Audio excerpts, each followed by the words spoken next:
Were the Trump interviews and the Putin interviews, would those be your most contentious interviews of your career, do you think? Clinton was certainly the most Okay.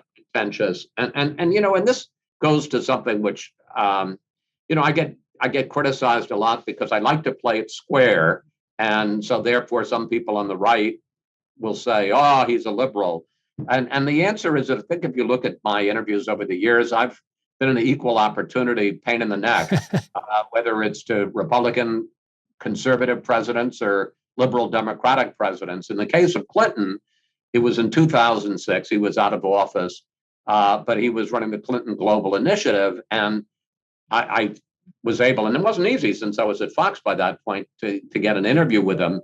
And the agreement was we'd spend half of it talking about his project, the Clinton Global Initiative, and half of it talking about other things. And at that point, a documentary had just come out called the Run Up to 9/11, and was quite critical of Clinton and what he had done and failed to do in terms of bin Laden. And I ended up asking him at one point that this is the question, because I got a lot of emails from people, here's what you should ask Clinton when you get him. And I said, the question I got most is, why didn't you do more to put bin Laden and Al Qaeda out of business when you were president? And all I can say to people, I'm trying to describe it doesn't do it justice. Just go to YouTube and type in Chris Wallace and Bill Clinton. Last time I checked was several years ago, and it had 10 million views, and it's worth watching. Oh yeah, no, I'm going to watch that after this for sure. And if anybody what I respect most about you is that you are that equal opportunity interviewer. And for anyone who questions that on the right, I would point to some of the last few weeks on Fox News Sunday, April or August 22nd and 29th, when you're talking to Secretary of State Blinken, when you're talking to National Security Advisor Jake Sullivan. You don't let them off the hook. You are not giving them softball questions at all. And you're also holding their feet to the fire in a couple instances.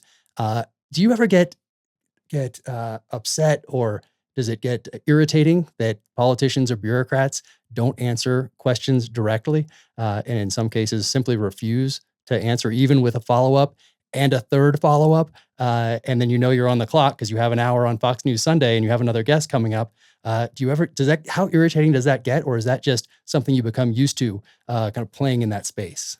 Yeah, I mean, look, are you frustrated about it? Sure, but if I got upset, I couldn't do my job, because a lot of people do that. And, it's part of a challenge. And sometimes you're able to get them off the talking points and to get them reacting and thinking and talking in real time. And that's enormously satisfying.